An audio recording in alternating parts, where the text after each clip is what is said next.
நிகழ்ச்சியினுடைய இரண்டாவது அமர்வாக இப்பொழுது ஆரம்பிக்கப்பட உள்ளதால் அமர்ந்திருக்கக்கூடிய சகோதரர்கள், அதே போன்று வெளியில் இருக்கக்கூடிய சகோதரர்கள் அனைவரும் உள்ளே வந்து அவருடைய இடங்களில் அமர்ந்து கொள்ளுமாறு மிக தாழ்மையை வெளிக்கொள்கிறேன். அதே போன்று அடுத்த நிகழ்ச்சிகள் நடக்க இருப்பதால் ஆங்காங்கே கதைத்துக் கொண்டிருப்பதை தயவு செய்து தவிர்த்துக் கொள்ளுமாறு மிக தாழ்மையை கேட்டுக்கொள்கிறேன். ஏனென்று சொன்னால், உரை நிகழ்த்தப்படுகின்ற பொழுது அந்த உரையை காலத்து கேட்கக்கூடிய சகோதரர்கள் இருக்கின்றார்கள், அதே போல எல்லோரும் இருக்கின்றீர்கள், எல்லோரும் இந்த நோக்கத்தில் தான் வந்திருக்கின்றீர்கள். ஆகவே அந்த பிரயோசனத்தை நாங்கள் அனைவரும் முழுமையாக பயனை அடைந்து கொள்ள வேண்டும் என்பதற்காக வேண்டி அனைவரும் அவர்களுடைய இடத்திலே அமர்ந்து இப்பொழுது நடைபெற இருக்கின்ற அந்த உரையை காதுகாத்து கேட்குமாறு மிக தாழ்மை வெளிக்கொள்கிறேன். அடுத்ததாக இரண்டாவது அமர்வுடைய ஆரம்ப நிகழ்வாக மௌலவி அலாவுத்தீன் பாகவி அவர்கள் தஃசீர் கலையின் தோற்றம் வளர்ச்சி ஒரு வரலாற்று கண்ணோட்டம் என்ற தலைப்பிலே உரை நிகழ்த்துவார்கள். அந்த உரையை தொடர்ந்து இன்ஷா அல்லாஹ் மிக முக்கியமான சூரத்து நூலிலிருந்து 3 வசனங்களுக்குரிய விளக்க உரை நிகழ்த்துவதற்காக வேண்டி ஒரு உரை இருக்கின்றது. அந்த உரையிலும் இன்ஷா அல்லாஹ் சொல்லப்படுகின்ற குர்ஆன் விளக்க உரையிலிருந்து என்னென்ன விடயங்கள் சொல்லப்படுகிறதோ அந்தந்த விடயங்களை நீங்கள் உங்களுக்கு குறிப்புகளாக எடுத்துக்கொண்டு தங்களுடைய வாழ்க்கையிலே பயன்பெற வேண்டும் என்பதற்காக வேண்டிய அவைகள் பதிவு செய்து கொள்ளுங்கள். இப்பொழுது ஷேக் அலாவுத்தீன் பாகவி அவர்கள் தஃசீர் கலையின் தோற்றம் வளர்ச்சி ஒரு வரலாற்று கண்ணோட்டம் என்ற தலைப்பிலே இப்பொழுது உரை நிகழ்த்துவார்கள்.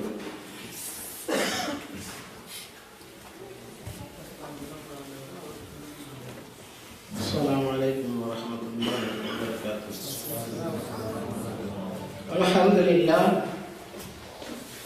அல்ஹம்துலில்லாஹி நஹ்மதுஹு வ நஸ்தஈனுஹு வ நஸ்தக்ஃபிருஹு வ நு'மினு பிஹி வ நதவக்கலு அலைஹி வ நஅஊது பில்லாஹி மின் ஷுரூரி அன்ஃபுஸினா வ ஸய்யிஆத்தி அஅமாலினா மன் யஹ்திஹில்லாஹு ஃபலா முضில்ல லஹு வ மன் யுضلل ஃபலா ஹாதிய லஹு وأشهد أن لا إله إلا الله وحده لا شريك له وأشهد أن محمدا عبده ورسوله أما بعد وقد قال الله تعالى في كلامه التنزيل أعوذ بالله من الشيطان الرجيم إنا نحن نزلنا الذكر وإنا له لحافظون அளவற்ற அருளாளனும் நிகரற்ற பேரன்புடையவருமாகிய எல்லாம் வல்ல அல்லாஹ் ஜல்லஷானஹு வ தஆலாவுடைய திருப்பெயரால் அன்பிற்கும் பெருமதிப்புக்கும் உரித்தான அருமை சகோதரர்களே, அல்லாஹ் ரப்பல் ஆலமீன் அவருடைய பேரருளின் வெளிப்பாடாக இருளிலே கிடந்த இந்த மனித சமுதாயத்திற்கு வழிகாட்டி அவர்கள் பின்பற்ற தகுந்த விதத்திலே ஒரு இறை தூதரை அனுப்பி வைத்து அந்த தூதர் இந்த உலகத்திற்கு வந்து மக்களுக்கு சரியான பாதையை காட்டுவதற்காக சகல ஏற்பாடுகளையும் செய்து வைத்து அந்த ஏற்பாடுகளில் மிக மிக முக்கியமானதாக திருமறை குர்ஆன் என்ற ஒரு வேதத்தையும் அல்லாஹ் ரப்பல் ஆலமீன் அருளி இருக்கிறார். இந்த திருமறை குர்ஆன் என்பது நபிகள் பெருமானார் ஸல்லல்லாஹு அலைஹி வஸல்லம் அவர்கள் சொன்னது போல ஒவ்வொரு இறை தூதருக்கும் அல்லாஹ் ஒரு அற்புதத்தை கொடுத்திருக்கிறார். எனக்கு அல்லாஹ் தந்திருக்கக்கூடிய அற்புதம் அல் குர்ஆன் என்று ரசூல் ஸல்லல்லாஹு அலைஹி வஸல்லம் சொன்னார்கள். அந்த குர்ஆனை அற்புதம் என்று சொல்லுகிறார்கள். அற்புதம் என்றால் இந்த உலகத்தில் எவ்வளவு விஷயங்களை அற்புதம் என்று சொல்கிறார்கள். ஒரு புத்தகம் அற்புதமாக இருக்க முடியுமா? ஒரு மனிதன் அற்புதம் என்றால் சாதாரண ஜனங்களை பொறுத்தவரை மேஜிக் என்ன அப்படி மேஜிக்கில் அப்படி காற்றிலிருந்து மோதிரத்தை வரவழைப்பான், காட்டிலிருந்து சீக்கோ கடிகாரத்தை வரவழைப்பான். அவன் இன்னும் எல்லாத்தையும் வரவழைப்பான். இந்தியாவுடைய வறுமையை போகிறதுக்கு தான் ஒன்றுமே செய்ய மாட்டான். இப்படியாக வரவழைப்பதற்கு பெயர் மேஜிக். அதை அற்புதம் என்று இன்றைக்கு உலகம் சொல்லிக் கொண்டிருக்கிறது. என் அருமைக்குரிய சகோதரர்களே, ஒரு நூல் அற்புதம். அற்புதம் என்றால் அதற்கு இன்னொரு விளக்கத்தையும் சொல்லலாம். அதை எவர் செய்தாரோ அவரை தவிர வேறு எவராலும் செய்ய முடியாத பொருள் இருக்கிறதால் அதுக்கு மேல அற்புதம். அவர் குர்ஆன் சொல்லுகிறது, வைகுந்தும் ஃபீ ரைபின் மிம்மா நஸல்னா அலா அப்தினா ஃபஅத்து பிசூரத்தின் மின் மிஸ்லிஹி வதுஉ ஷுஹதாஅக்கும் மின் துனில்லாஹி இன் குன்தும் ஸாதிகீன். நீங்கள் உண்மையாளர்களாக இருந்தால் இந்த குர்ஆனை போன்ற ஒன்றை கொண்டு வாருங்கள். மறுக்கலாம், எவனாலையும் கொண்டு வர முடியாது என்று குர்ஆன் சவால் விட்டு சொல்லுகிறது. அப்ப அது அற்புதம். இந்த குர்ஆன் பல்வேறு விதமான அற்புதங்களை இந்த உலகத்திற்கு காட்டியிருக்கிறது. இந்த குர்ஆனை ஆய்வு செய்பவர்கள், இந்த குர்ஆனை நோக்குபவர்கள், நோக்குவார் நோக்குக்கெல்லாம் நுண்பொருள் வாய்க்கு வண்ணம் ஆக்கியே இறைவன் தந்த அருள்வரை குர்ஆன் நெஞ்சே என்று சொல்லுவார்கள். யார் எந்த கண்ணோட்டத்திலே நோக்கினாலும் அத்தனைக்கும் விடையளிக்கக்கூடிய வேதமாக இந்த திருமறை குர்ஆன் இருப்பது அற்புதம். இது சுருக்க சொல்லி விளக்க வைக்கும். அது சுருக்கமாக சொல்லுகிறதா விளக்கமாக சொல்லுகிறதா என்பதையே புரிந்து கொள்ள முடியாது.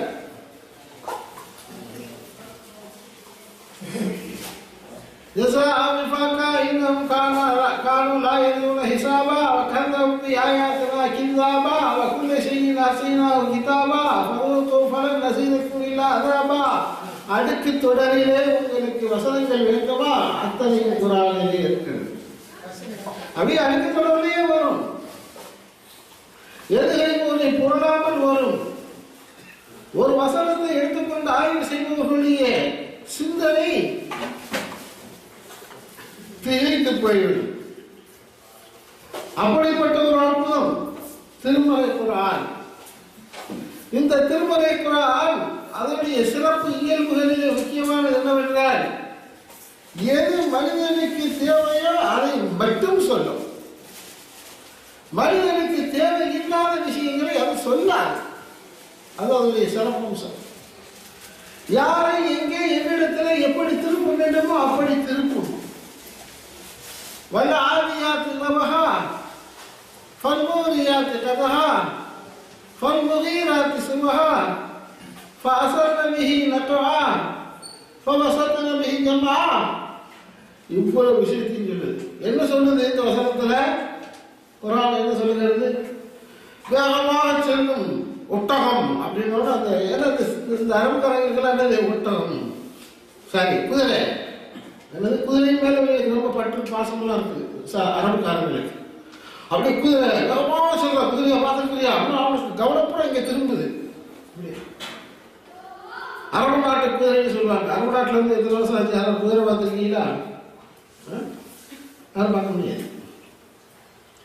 அரபு நாட்டு குதிரை அது எப்படிப்பட்ட குதிரை தெரியுமா? மின்னல் வேகத்துல பறக்கும். அது பாயுமா இருந்தால் கற்களிலே பாறைகளிலே அதனுடைய கால் குழம்புகள் எல்லாம் அடிபட்டு தீப்பொறி பறக்கும். எதிரிகளின் படை அணிகளை பிளந்து கொண்டு உள்ளே செல்லும். எதிரிகளை வெட்டி சாய்ப்பதற்கு உதவியாக போர்க்களத்திலே அதனுடைய எஜமானனுக்கு உதவி செய்யும். குதிரைக்கு என்ன சம்பந்தம் இருக்குது? குதிரைக்கு சொல்ல வேண்டிய அவசியம் என்ன இருக்குது? அருமை செல்வார்கள். இப்படி எல்லாம் சொன்ன உடனே இந்த சவுதிக்கு அந்த அரபு மக்களுக்கு ஆஹா குதிரை இப்படிப்பட்ட குதிரையாமல இன்னும் பார்க்க எங்க பார்க்க கவனமா எனக்கு திரும்ப உடனே இன்னல் இன்சான ரப்பிஹி லகனூத் அந்த பாயிண்ட் அடிக்கிறான். குதிரை உடனே எப்படி செல்ல முடியல? மனிதன் அல்லாஹ்வுக்கு நன்றி கொண்டவனாக இருக்கிறான். மேட்ரான எடுத்து வைக்கிறான். அதனுடைய வாணி குழந்தைகள் கூட கவரக்கூடிய ஒரு வாணி. இந்த திருமறை குர்ஆனை அவ்வளவு சுலபத்தில் விளங்கக்கூடிய விஷயங்களும் இருக்கிறது, கஷ்டப்பட்டு விளங்க முடியாத விஷயங்களும் இருக்கிறது. கஷ்டப்பட்டு விளங்க முடியாத விஷயங்களை அல்லாஹ் நிறைய வைக்கல. ஃபீஹி முஹ்கமாத்துன் ஹுன்ன உம்முல் கிதாப் வ உஹர் முத்தஷாபிஹாத். இந்த திருமறை குர்ஆனில 2 விதமான வசனங்கள் வருகிறது. குர்ஆன்ல 2 விதமான வசனங்கள் வருகிறது. ஒன்று முஹ்கமான ஆயத்துக்கள். முஹ்கமான ஆயத்துக்கள் சொன்னா படிச்சு பார்த்தோம்னா தெரிஞ்சு வரும். 5 வேளை தொழு, ஸகாத் கொடு, நோன்பு வை, இதெல்லாம் கஷ்டப்பட வேண்டியது இல்லை. அதுதான் மெயின் முஹ்கமாத். இன்னொன்று இருக்கிறது உஹர் முத்தஷாபிஹாத். அதுக்கு பேர் முத்தஷாபிஹாத்தான வசனங்கள். அப்படி பார்க்கும்போது லேசா தெரியும், ஆனால் அதனுடைய உள் அர்த்தம் என்னங்கிறது எல்லாராலையும் கண்டுபிடிக்க முடியாது. குர்ஆன்ல அல்லாஹ் சொல்லி காட்டுறாங்க, லா யஅலமு தஅவீலஹு இல்லல்லாஹ். அதனுடைய உண்மையான விளக்கத்தை அல்லாஹ்வை தவிர வேறு யாரும் தெரிந்து கொள்ள முடியாது. வர்ராஸிஹூன ஃபில் இல்ம், பெரிய பெரிய ஞானிகளும் அறிவுலக மேதைகளும் முயன்று பார்த்துவிட்டு கடைசியாக சொல்வார்கள், இது நின்று ரப்பி, இது எங்களுடைய ரட்சகத்திலிருந்து வந்தது. அவ்வளவுதான் சொல்ல முடியும், விளக்கம் எல்லாம் சொல்ல முடியாது என்று அவர்கள் திகைத்து போகும் அளவுக்கு குர்ஆனிலே 2 விதமான வசனங்களை அல்லாஹ் வைத்திருப்பதாக அல்லாஹ் சொல்லி காட்டுகிறார். அடுத்த முக்கியமான வசனம் என்னவென்றால், அல்லாஹ் குர்ஆன்ல சொல்றான், இன்னா நஹ்னு நஸல்னா திக்ர வ இன்னா லஹு லஹாஃபிதுன். இந்த குர்ஆனை நாமே அருளினோம், வ இன்னா லஹு லஹாஃபிதுன், நாமே இதை பாதுகாப்போம். பாதுகாக்கிற பொறுப்பு அல்லாஹ் செஞ்சிருக்கான், அவன் ஏத்துக்கிட்டான். பாதுகாக்கிற பொறுப்பு மனுஷன் கையில கொடுக்கல. மனுஷன் கையில கொடுத்தா என்ன செய்யும்? மனிதனால் அதை பாதுகாக்க முடியாது. வேதம் என்பது நம்முடைய குர்ஆன் மட்டும்தான் வேதமா? அதாவது உண்மையான வேதம் இருக்குது. நம்ம நாட்டிலேயே என்னது ரிக்கு, எஜுர், சாம, அதர்வன. ஒரு சாம வேதத்தை பார்க்க வேண்டும் என்று சொல்லினால் பல இடங்களிலே முயற்சி செய்து பல அந்த இந்து சாமியார் இடத்திலாம் கேட்டு கடைசியில் சொல்றார்கள், மதுரையில் காந்தி மியூசியத்துக்கு போனால் பார்க்கலாம். அங்கே போனால் ஜெகநாதன் ஒருத்தர் இருந்தார், இருக்கார், 22 வயசானி, கொஞ்சம் முற்போக்கு சிந்தனையாளர். அந்த ஆள் தான் லைப்ரரியில் இருக்காங்க. அவன்கிட்ட போய் இந்த சாம வேதம்னு ஒன்று இருக்காங்க, அதை கொஞ்சம் கொடுக்கல, ரெஃபர் பண்ணியிருக்காரு, பார்த்துருத்தாரு அப்படின்னு சொன்னேன். ஒரு சொன்னார், தம்பி உனக்கு யார் சொன்னது சாம வேதம் இருக்குன்னு? இல்லை, 4 வேதம் இருக்குன்னு எல்லாரும் சொல்கிறாங்க. 3 வேதம் இருக்கிறது எல்லாருக்கும் தெரியும், சாம வேதம் வாழ்க்கை சொல்றாங்க, அப்படி ஒரு வேதமே கிடையாது. மனிதர்கள் அப்படி இருப்பதாக நம்பிக்கொண்டு இருக்கிறார்கள். சரி, ஒரு வேதம் தான் இருக்கிறது, அந்த வேதத்தை பாதுகாப்பது சாதாரண விஷயம் இல்லை. அதுபோல என்ன வேண்டுமானாலும் பண்ண முடியும். எடுத்து போது ஐதியும் சும்மா எப்பொழுதும் தங்களுடைய கைகளால் எழுதி வைத்துக் கொண்டு இது அல்லாஹ்விடமிருந்து வந்தது என்று இந்த யூதர்கள் சொல்லுகிறார்கள். அப்ப வேதம் என்று வருகிற போது மனித கைக்கு வந்து விடுமானால் அந்த வேதத்திலே எப்படி வேண்டுமானாலும் விளையாடுவார்கள். அப்படி விளையாட யோசனை பண்ணி பாருங்க.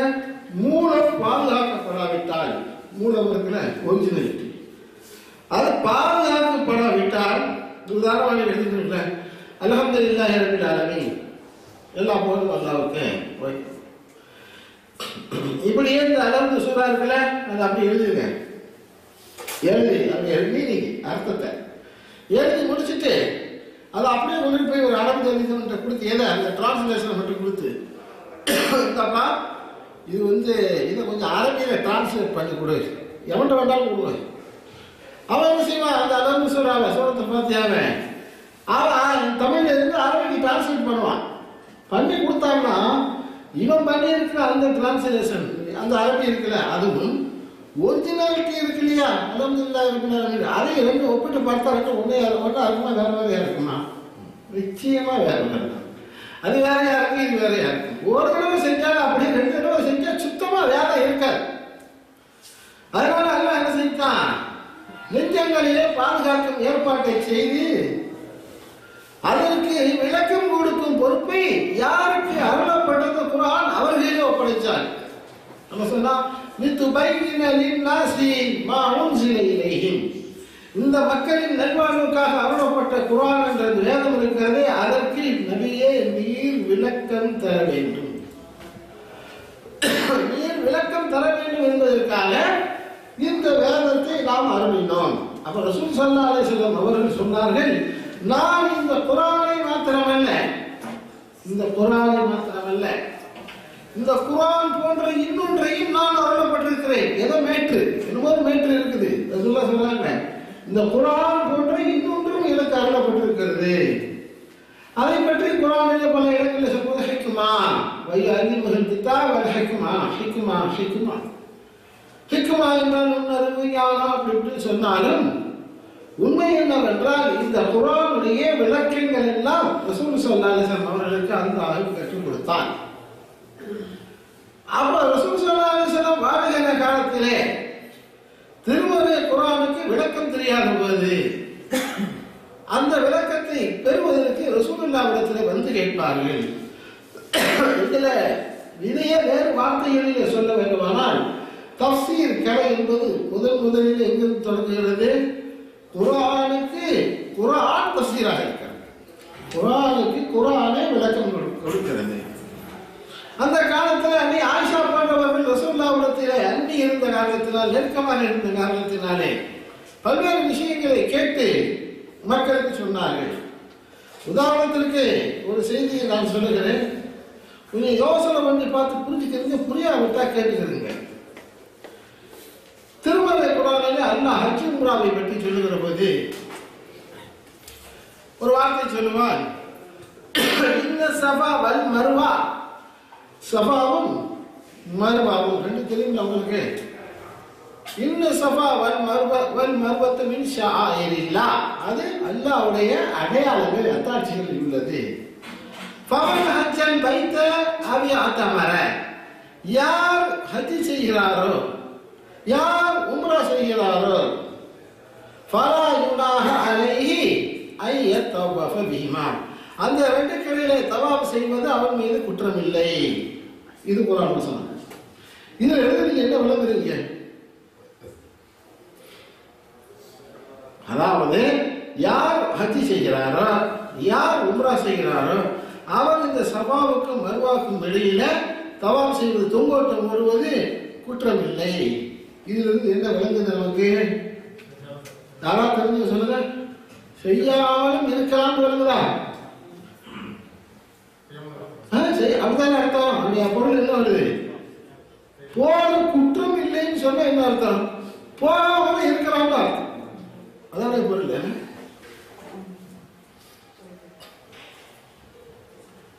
அன்னை ஆயிஷா இடத்துல இந்த வசனத்தை கேட்கிறாரு ஒருவா, சொந்தக்காரர் பையன் அல்லாஹ் இப்படி சொல்றாங்க, அப்ப போகவும் செய்யலாம், போகாமல் இருக்கலாம். போகிற கட்டாயம் இந்த வசனம் சொல்லல, போகாமல் இருப்பதற்கு அனுமதி உண்டு. அப்படித்தானே? அவங்க கேட்கும்போது அன்னை ஆயிஷா சொன்னார், அருமை மகனே, கண்டிப்பா போகணும்னு இந்த வசனம் சொல்லுது. அது எப்படி போகணும்னு சொல்லுது என்றால், அல்லாஹ் இந்த வாசகத்தை எப்படி சொல்லி இருக்கிறான்? ஃபலா யுனாஹ அலைஹி ஐ யத்தவஃப பிஹிமா, அந்த ரெண்டு கவிதையிலே தொங்கோட்டம் போடுவது உங்கள் மீது குற்றமில்லைன்னு சொல்லியிருக்கான். அப்ப சொல்லியிருக்கான். ஆனா அல்லாஹ் எப்படி போடக்கூடாது என்று சொன்னால் அல்லாஹ் எப்படி சொல்லியிருக்கான் என்றால், அந்த இரண்டுக்கு மத்தியிலே தொங்கோட்டம் ஓடாமல் இருப்பது உங்கள் மீது குற்றமில்லைன்னு சொல்லியிருக்கான். நான் சொல்லுவது விளக்குதான். கருத்து புரியுதா? சரி, புரியுதா? புரியலன்னா கொஞ்சம் முயற்சி பண்ணி புரிஞ்சுக்கோங்க. எந்த விளக்கம் சொன்னார்கள்? இப்ப ரசூல் ஸல்லல்லாஹு அலைஹி வஸல்லம் அவர்கள் ஹயாத்தோடு வாழுகிற காலகட்டத்தில் ஒருத்தருக்கு ஒரு வசனம் பற்றியான விளக்கம் தெரியாவிட்டால் என்ன செய்வாங்க? ரசூலுல்லாஹ்ட்ட வந்து, அல்லாஹ்வின் திருத்தூதரே, இதனுடைய விளக்கம் என்ன என்று கேட்பார்கள். அன்னை ஆயிஷா அவர்கள் கேட்டார்கள். என்ன கேட்டாங்க? வந்து அல்லாஹ்வின் தூதரே, அல்லாஹ் குர்ஆன்ல சொன்னான், வந்து எவன் இடத்துல அதாவது ஹிசாபை யசீரா வயன்கல்வி இல்ல அஹலிஹி மஸ்ரூரா, யார் ஒருவனுக்கு அல்லாஹ் லேசான முறையிலே கேள்வி கணக்கு கேட்கிறானோ, மறுமையிலே விசாரணை செய்கிறானோ, அவன் வந்து வெற்றி பெற்றான். தன்னுடைய குடும்பத்தாரத்துல இந்த மனைவி இல்லை, இங்க உள்ள கொண்டாட்டி நினைச்சுறாங்க, சொர்க்கத்துல அல்லாஹ் வச்சிருக்கிறானே அந்த மனைவி. பயன் கல்வியில அகதி மசூரா, தன்னுடைய மனைவியிடத்துல குடும்பத்தாரிடத்துல சந்தோஷமாக திரும்பி செல்லுவான். அப்ப அன்னை ஆயிஷா கேட்டாங்க, அல்லாஹ் திருத்துகிறேன் பவன் அவசரம் எப்படி ஊத்தி ஹிசாபஹு ஃபஸௌஃப யுஹாஸபு ஹிசாபன் யஸீரா என்பது அந்த வசனம். ரசூல் ஸல்லல்லாஹு அலைஹி சொன்னாங்க, அல்லாஹ் லேசான முறையில கேள்வி கணக்கு கேட்பான் என்று அல்லாஹ் சொல்றான்னா அதனுடைய பொருள் என்ன தெரியுமா? கேட்கவே மாட்டான்னு அர்த்தம். லவ் நோட்டீஸா எல்லாம் கேட்டாங்க, அல்லாஹ் கேட்காம போச்சுருவான். ஏன் அல்லாஹ் கொடைய ஆரம்பிச்சான்னு வச்சுக்கிறீங்க, எவனும் தப்ப முடியாது, துனியாவே தப்ப முடியாத. தப்ப முடியுமா? பைக்கில் போகிறோம், வழியில் டிராஃபிக் போலீஸ் பிடிச்சிக்கிடுவான். அது இருக்கா, லைசன்ஸ் இருக்கா, இதுதான் இருக்குது. அது என்ன 8ஆம் நம்பர் 7ஆம் நம்பர் மாதிரி தெரியுது, இல்லை 8 தாங்க. சரி 8 இருக்குது, 8 போட தெரியுமா அவனுக்கு? சரி போட்டு காட்டு. அங்கிட்ட ஒரு லைன் நிற்கி. ரோட் டாக்ஸ் கட்டியிருக்கிறியா? இது 5 பேருக்கு எங்கே போய் ஆச்சு? அவனுக்கு காசு ஒரு நோட்டு நாட்டு கடைசியில் காசு வாங்காம விடவே மாட்டான். அதிகாரத்தில் உள்ளது. அல்லாஹ் ரப்பல் ஆலமீன் மனுஷனை நோண்டினால் அவன் தேரவே மாட்டான், விடுதலையே ஆக முடியாது, நரகத்துக்கு போகும். அதுதான் அல்லாஹ் சொல்றான், அம்மா அவன் ஊத்தி இத்தாபி எப்படி இந்த சௌபை ஹாசம் வைசாவை செய்கிறான். நபிகள் பெருமானார் ஸல்லல்லாஹு அலைஹி வஸல்லம் அவர்கள் வாழ்கின்ற காலம் வரையிலும் அந்த 23 ஆண்டு காலம் குர்ஆனுக்கு தஃப்சீர் ரசூலுல்லாஹ்வாகத்தான் இருந்தார்கள். அவர்கள் தான் விளக்கம் சொன்னார்கள். எல்லா விளக்கங்களையும் அவர் சஹாபாக்கள் அவர்களுக்கு வந்து கேட்டுக்கொண்டார்கள். முஃபஸ்ஸிர், முஃபஸ்ஸிர் என்ன? தஃப்சீரை எழுதுபவர், தஃப்சீர் விளக்கம் சொல்பவர். இந்த உலகத்தினுடைய முதலாவது முஃபஸ்ஸிர் முஹம்மது ஸல்லல்லாஹு அலைஹி வஸல்லம். அவன் முதலாவது தஃப்சீர் செய்தவர். அதுக்கு அடுத்து நபிகள் பெருமானார் ஸல்லல்லாஹு அலைஹி வஸல்லம் அவருடைய காலத்திற்கு பிறகு ரசூலுல்லாஹ் இருக்கிறவர்கள் விளக்கம் எழுதினாங்க. ரசூலுல்லாஹ்வுடைய காலத்திற்கு பிறகு நபி தோழர்களான சஹாபாக்கள் அவர்கள் தஃப்சீர் குர்ஆன் வசனங்களுக்கு விளக்கம் சொல்ல ஆரம்பித்தார்கள். ஒவ்வொன்றையும் அரசி ஆராய்ந்தார்கள். அவர்கள் ரசூலுல்லாஹ்விடத்தில் பயின்ற பாடத்தை அந்த திறமையை இதற்கு பயன்படுத்தினார்கள்.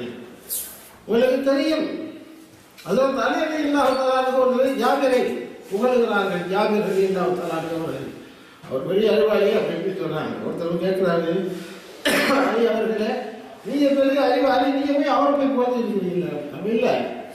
இன்னல்லதீ ஃபர்த அலைக்கல் குர்ஆன லராதுக இலா மஆத், அதாவது நிச்சயமாக உன் மீது குர்ஆனை அருளினானே அவன் எங்கிருந்து நீங்கள் செல்லுகிறீர்களோ அந்த இடத்துக்கு உண்மை கொண்டு வந்து சேர்ப்பான் அப்படின்னு இந்த குர்ஆன் வசனம். இந்த குர்ஆனுடைய வசனத்திற்கு விளக்கத்தை அந்த ஜாபிர் ரலியல்லாஹு தஆலா அவர்கள் தான் நன்றாக தெரிந்து வைத்திருந்தார் என்று ஹஜ்ரத் அலி அவர்கள் சொல்லுகிறார்கள். அது என்ன அர்த்தம் என்றால், மக்காவிலிருந்து ஹிஜ்ரத் செய்து ரசூலுல்லாஹ் மதீனாவுக்கு போனார்கள். போகும்போது கவலையோடு போனார்கள். மக்காவை திரும்பி பார்த்தார்கள், காபத்துல்லாவை திரும்பி பார்த்தார்கள், கண்ணீரை வடித்தார்கள்.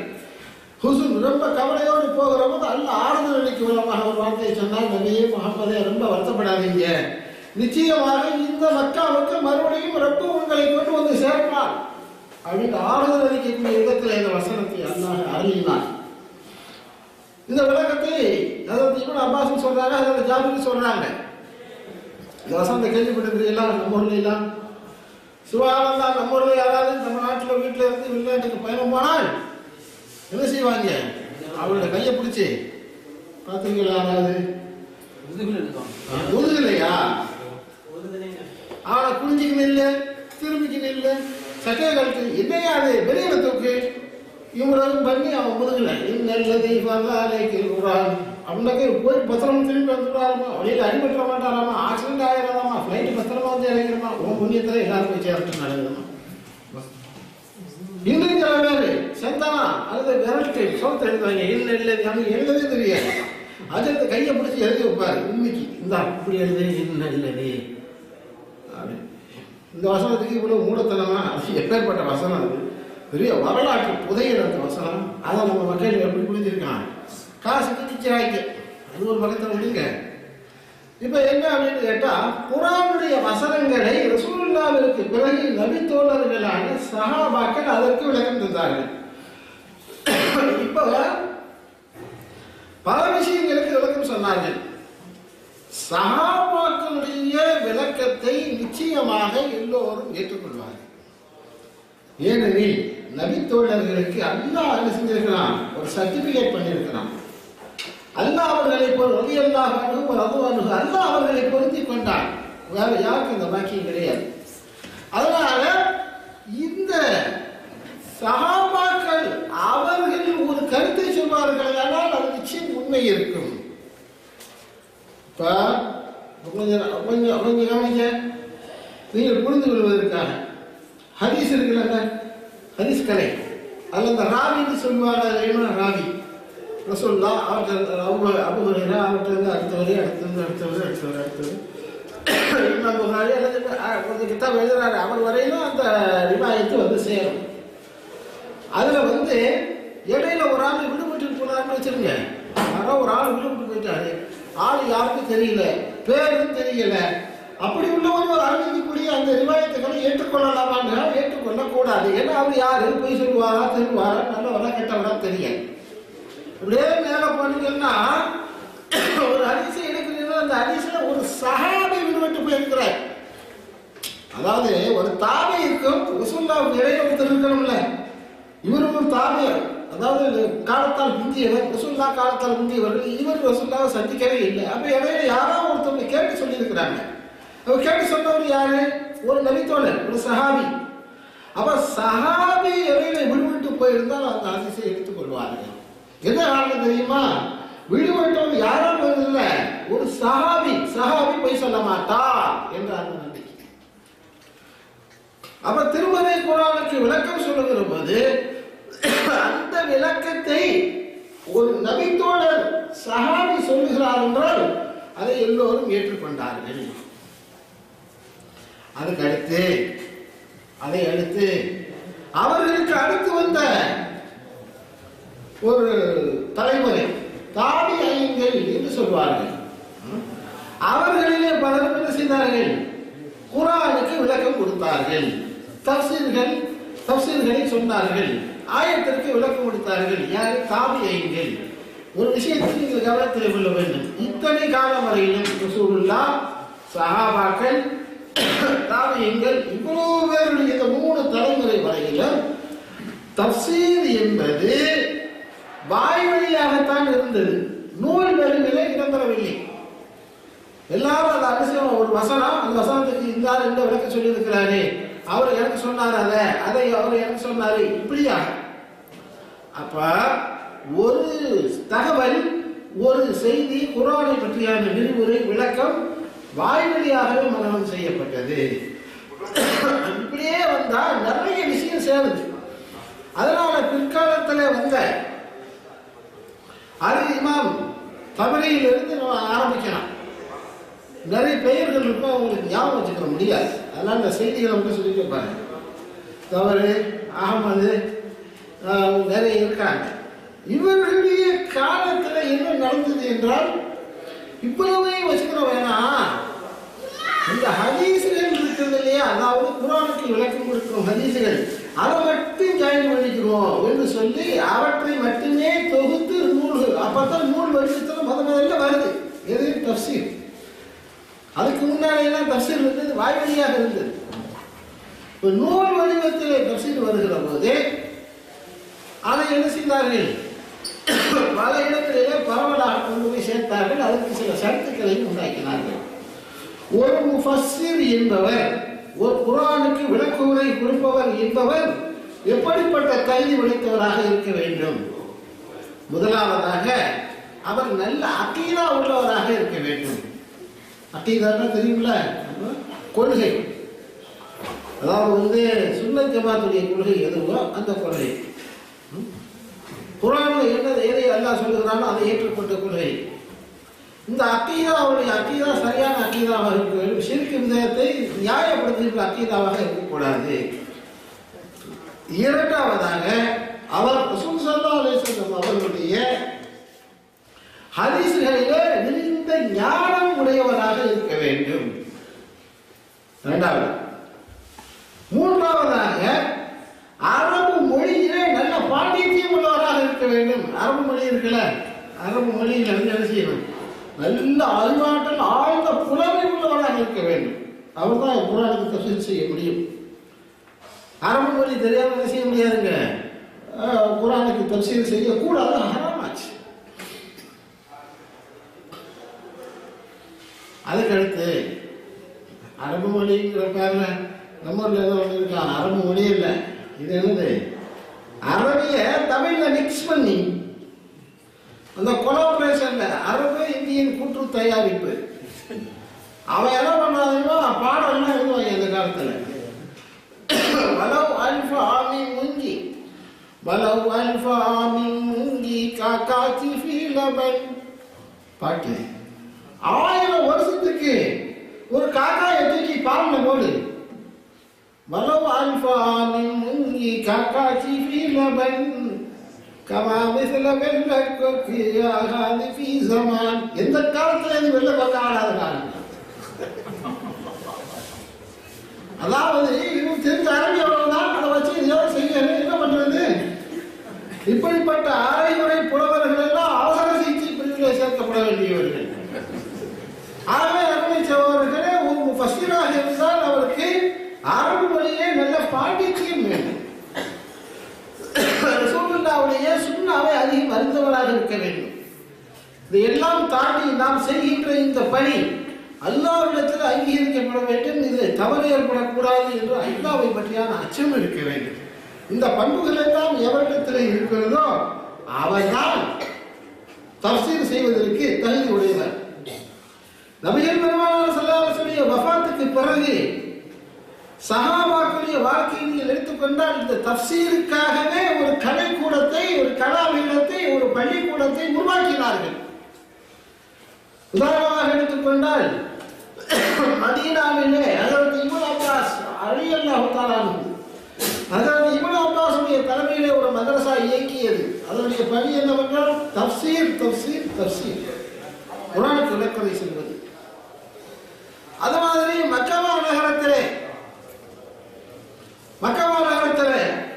அப்துல்லா உபை இப்னு கஅப் என்ற ரலியல்லாஹு தஆலா என்ற நபித்தோழர் மூலமாக கூஃபாவிலே ஒன்று, ஹஜ்ரத் இப்னு மஸ்ஊத் ரலியல்லாஹு தஆலா அவருடைய தலைமையிலே ஒரு மதரசா. ஆக அந்த காலத்திலே பிரபலமான 3 மதரசாக்கள் அன்றைய ஹிஜாஸ் அரபு உலகத்தில் இருந்தன. மிக சிறந்த முஃபஸ்ஸிரீன்களாக 10 பேர் அன்றைய தினத்திலே கருதப்பட்டார்கள். 10 பேர், அதில் 4 ஹலீஃபாக்கள் வர்றாங்க. ஸைத் இப்னு சாபித், ஸைத் இப்னு அஸ்லம், சாலிம் இப்னு அபூ ஹுதைஃபா போன்ற பெரிய பெரிய மேதைகள் எல்லாம் அந்த பட்டியலிலே வருகிறார்கள். இப்படியாக மக்களுக்கு திருமறை குர்ஆனுடைய விளக்கத்தை முந்தைய தலைமுறை அல்லாஹ்வுக்கு பயந்து தெளிவாக சொன்னார்கள். பிறகுதான் மூணு வடிவத்தில் தஃசீர் எழுதப்பட்டது. அது முழுசா இல்லை, கொஞ்சம் கொஞ்சம். முழுமையான தஃசீர் என்பது இமாம் தபரிக்கு பிறகுதான் வந்தது. அதன் பிறகு ஏராளமான தஃசீர்கள் வர ஆரம்பித்தது. அதன் பிறகுதான் பெரிய பிரச்சனையை உருவானது. அது என்ன பிரச்சனை என்றால், பொதுவாக யார் எந்த இயக்கத்திலே, எந்த அமைப்பிலே, எந்த சிந்தனையில இருக்கிறானோ அதற்கு தோதாக தன்னுடைய மூல நூலில் இருக்கக்கூடிய கருத்துக்களை வளைப்பான். அது மாதிரி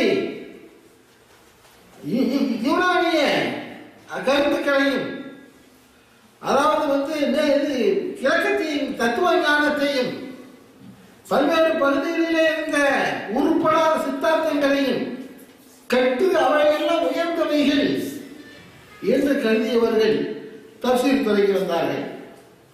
வந்தா என்ன செய்வான்? அவனுக்கு தோதான், அவன் விருப்பப்படி அவனுடைய கருத்தை கொண்டு குர்ஆன்ல வச்சுக்கணும். ஒரு வசனம் இருக்குது, அந்த வசனத்துக்கு இவன் கொடுக்கக்கூடிய விளக்கம் என்னவா இருக்கு? அவன் சார்ந்து இருக்கக்கூடிய, உதாரணமா ஷியாக்களை எடுத்துக்கிறதுங்க. ஷியாக்களை பொறுத்தவரை ஒரு விஷயம் இருக்குது.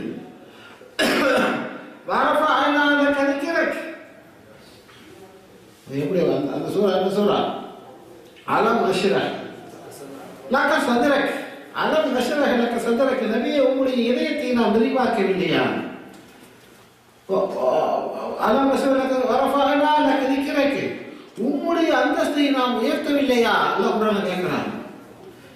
அப்படின்னு சொல்லி பரப்புறது. அதுக்கடுத்து வரஃபஅனா லக இன்னமா அல் உஸ்ரி யுஸ்ரா, குரான் வருதல அதுக்கும் அந்த வசனத்துக்கும் வரஃபஅனா லக திக்ரக என்று வரக்கூடிய அந்த வசனத்துக்கு இடையில வஜஅல்னா நபியன் சிஹரா வஜஅல்னாக அலியன் சிஹரா, அதாவது ஹஜ்ரத் அலி இருக்கிறாரே அவரை நாம் உமக்கு மருமகனாக ஆக்கி தரவில்லையா?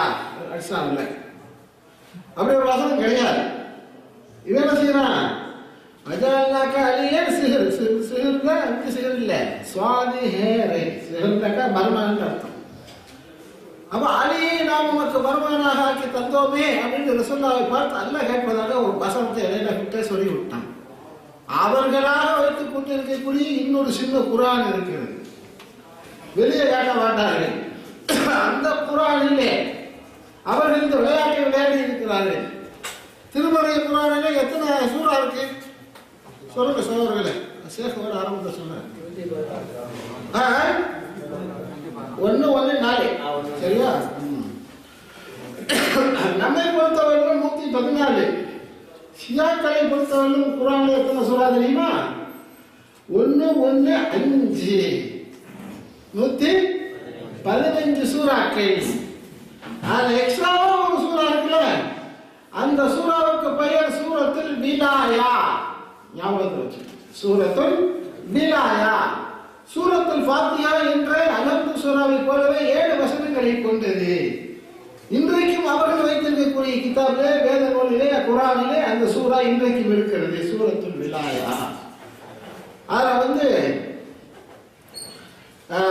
யா அய்யுஹல்லதீன ஆமனு பின்னபி வல்வலி அல்லதானி அர்ஸல பாஸனாஹுமா அப்படின்னு வரும். அது எப்படி வருதுன்னா, நபியே உம்மையும், உம்மை நபியாகவும், அதாவது அலி வலியாகவும் இந்த பூமிக்கு நாம் அனுப்பினோம். எல்லாம் போஸ்டிங் கொடுத்து அனுப்பி வச்சாங்க. பெரிய சப்ஜெக்ட். நாம் என்ன சொல்ல வருகிறோம் என்றால், இந்த குரானிலே இவ்வளவு பெரிய ஒரு பெரிய திருக்குறான ஒரு விளையாட்டை அவர்கள் விளையாடினார்கள். ஆனால் முஸ்லிம் சமுதாயம் சுன்னத்துல் ஜமாத்துக்காரர்கள் கண்ணில் விளக்கட்டும் என்று பார்த்துக் கொண்டிருக்கக்கூடிய காரணத்தால் அவர்களால் அதை உலக அரங்கத்திலே அவர்களால் பரப்ப முடியவில்லை. இன்னைக்கு அந்த 115 சூறாவை எடுத்து வெளியே காட்டினாங்கன்னா கொதிச்சிடும், உலகம் கொதிச்சிடும். ஆனால் அவர்கள் வைத்திருக்கிறார்கள். அருமை சகோதரர்களே, அதற்கு பிறகுதான் இது மாதிரி திருமறை குரானுக்கு விளக்கவுரை எழுத வந்தவர்கள் அவர்கள் சார்ந்திருக்கக்கூடிய கொள்கைக்கு ஆதரவாக, உதாரணத்துக்கு ஷியாவை சொன்னேன், இலக்கத்திய தத்துவ ஞானத்தில் உள்ளவர்கள், இவர்கள் எல்லாம் குரானுக்கு விளக்க வேண்ட பெயரில் அவர்களுடைய சிந்தனைகளை குரானிய வசனங்களுக்கு கொடுக்க ஆரம்பித்தார்கள். அதுல இமாம் கஸாலி ரஹ்மத்துல்லாஹி அலைஹி என்று சொல்லுவோமே, அந்த ரஸாலி அதில் முன்னிலை வைக்கிறார். அவர் சூஃபிசம் தத்துவம் என்ற அடிப்படையில் நிறைய விஷயங்கள் இன்றைக்கு நம்ம தமிழ்நாட்டில் நினைச்சுனாங்க. இமாம் கஸாலியை மிகப்பெரிய மேதை, அவர் மாதிரி உண்டுமா பெரிய அறிவாளி என்றெல்லாம் சொல்லிக் கொண்டிருக்கிறார்கள்.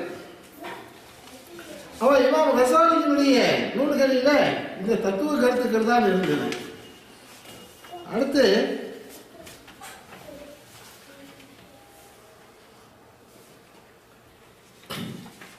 காலப்போக்கில் இப்படி வர ஆரம்பித்தவுடன் படிக்கிற மக்களுக்கு எது சரியான தப்சீரு, நீங்க படிச்சு பார்க்க சில தப்சீர்கள் எடுத்து இல்லாத கதை இருக்காத கதையெல்லாம் இருக்கு. ஒன்றை மட்டும் ரசூல் ஸல்லல்லாஹு அலைஹி வஸல்லம் சொன்னார்கள், குர்ஆனில் இருந்து விளக்கம் சொல்லுங்கள், ஹதீஸில் இருந்து விளக்கம் சொல்லுங்கள், நபித்தோழர்களுடைய கருத்துக்களை சொல்லுங்கள். அதே நேரத்தில் இஸ்ராயலியத்துகள் இருக்குல்ல, இஸ்ராயலியத்து அப்படின்னு சொன்னா இந்த யூத கிறிஸ்தவர்களுடைய வரலாறு, அவங்களுடைய நூலில் பைபிளில் வரக்கூடிய வரலாறு இருக்குல்ல, அதுக்கு அனுமதி உண்டு தப்சீரில் சேர்க்கிறதுக்கு. எப்படி குர்ஆனுக்கு ஒத்து வந்தால் அதை ஏற்றுக்கொள்ளலாம், குர்ஆனுக்கு முரணாக இருந்தால் அதை ஏற்றுக்கொள்ளக்கூடாது. குர்ஆனுக்கு முரணாக இருக்கிறதா அல்லது குர்ஆனுக்கு ஒத்து வரக்கூடியதாக இருக்கிறதா என்று தீர்மானிக்க முடியாத நிலையில இருந்தால் அதை வகுப்பு செய்து விட வேண்டும், அதை நிறுத்தி வைத்து விட வேண்டும், அதை சேர்க்கக்கூடாது என்று ரசூல் ஸல்லல்லாஹு அலைஹி வஸல்லம் அவர்களே வழிகாட்டுகிறார்கள். அந்த அடிப்படையில யூத கிறிஸ்தவர்களுக்கு நிறைய கதைகள்லாம் வருது. நோவாவுடைய கதை வருது, மோசஸுடைய கதை வருது, அப்புறம் யூசுடைய கதை வருது, நிறைய பேருடைய கதைகள் வந்து கொண்டே இருக்கிறது. அப்ப இவையெல்லாம் இவற்றை எல்லாம் நாம் குர்ஆனுடைய தஃசீரில் சேர்த்து கொள்ளலாமா? சுலைமானுடைய வரலாறு நிறைய வருது. இதையெல்லாம் நம்முடைய தஃசீரில் சேர்க்கலாமா? குர்ஆனுக்கு ஒத்திருந்தால் சேர்க்கலாம், இல்லை என்றால் இல்லை. இது நான் சொன்னது, இவ்வளவு நேரம் நான் சொன்னது இதுல அதாவது தஃசீர்களுடைய தோற்றம், அவருடைய வளர்ச்சி, அவருடைய போக்கு, அதை யாராவது உள்ள வந்தாங்க வெளியே போனாங்க என்ற விவரங்களை சொன்னேன். அதன் பிறகு ஒரு சில நிமிடங்கள் இன்னொரு செய்தி சொல்லிவிட்டு நான் விடைபெற விரும்புகிறேன். இந்த குர்ஆன் இஸ்லாம் 1400 ஆண்டுகளாக ஆகிவிட்டது. ஹிஜ்ரி 800வது ஹிஜ்ரி 80வது ஆண்டு, ஹிஜ்ரி 80வது ஆண்டு, அதாவது ரசூலுல்லாஹ் மரணத்திற்கு பிறகு 80 ஆண்டுகளில் இஸ்லாம் திருச்சி வரையில் வந்தது. திருச்சியில இன்றைக்கும் கல்வெட்டு இருக்கிறது. அப்ப இப்ப எத்தனை வருஷம்? 1300 எத்தனை இருக்கு? எப்ப வச்சிருங்க. ஆமா, நம்ம கணக்குல கொஞ்சம் வீக். அருமை சகோதரர்கள, ஆமா, இந்த மாதிரி இந்த 80ல வந்த அந்த இஸ்லாம் குர்ஆனை பார்க்காமலே இருந்தது, குர்ஆனுடைய அர்த்தம் தெரியாமலே இருந்தது. இப்ப இத்தனை 1000 வருஷங்களுக்கு மேல ஆயிடுச்சு. எந்த தமிழகத்தில் இருக்கக்கூடிய எந்த ஆணாகட்டும் பெண்ணாகட்டும் குர்ஆன்ல என்ன இருக்குன்னு தெரியுமா? தெரியாது. அப்ப குர்ஆன் டிரான்ஸ்லேஷன் தமிழகத்துக்கு எப்ப வந்தது? ஒரு 50 வருஷம் 60 வருஷம் ஆச்சு. மொத்தமே 60 வருஷம். இந்த தலைமுறையில உள்ளவன் தான் குர்ஆனுக்கு என்ன அர்த்தம் இருக்குங்கிறது தமிழகத்துல பார்த்தான். அதுக்கு முன்னால் உள்ளவங்கலாம் என்ன செய்வான்? அப்படியே எடுத்து பட்டு துணியில இது பண்ணி அப்படியே எடுத்து தொப்பியும் குர்ஆனையும் வச்சிருவாங்க. இரவாரத்தில் சொல்லி அப்ப கூட பெருநாளையும் தொழுக போகும்போது தொப்பியை தடவுவான். என்னங்க தடவுறிய? அவன் வீட்டில் கரியாகிட்டு நிற்பான். என்னங்க தடவுறி? இந்த வீட்டில் ஒரு ஜாமான் வச்ச மாதிரி இருக்கேன். ஏன் போன தடவை வச்சுப்படா சொல்லிட்டு வந்து தொப்பியை இங்கேதான் வச்சேன், காணும். பக்கத்தில் குர்ஆன் இதுதான் அவன் முஸ்லீமுடைய நிலை. அவன் எங்க போனாலும் படிக்க முடியும். இந்த 60 ஆண்டுகளில் அதற்கு பிறகு பல டிரான்ஸ்லேஷன்ஸ், பல அந்த மொழிபெயர்ப்புகள் இன்றைக்கு வந்திருக்கிறது. சகோதரர்களே, இந்த குர்ஆனுடைய மொழிபெயர்ப்புகள் வந்தது பெரிதல்ல.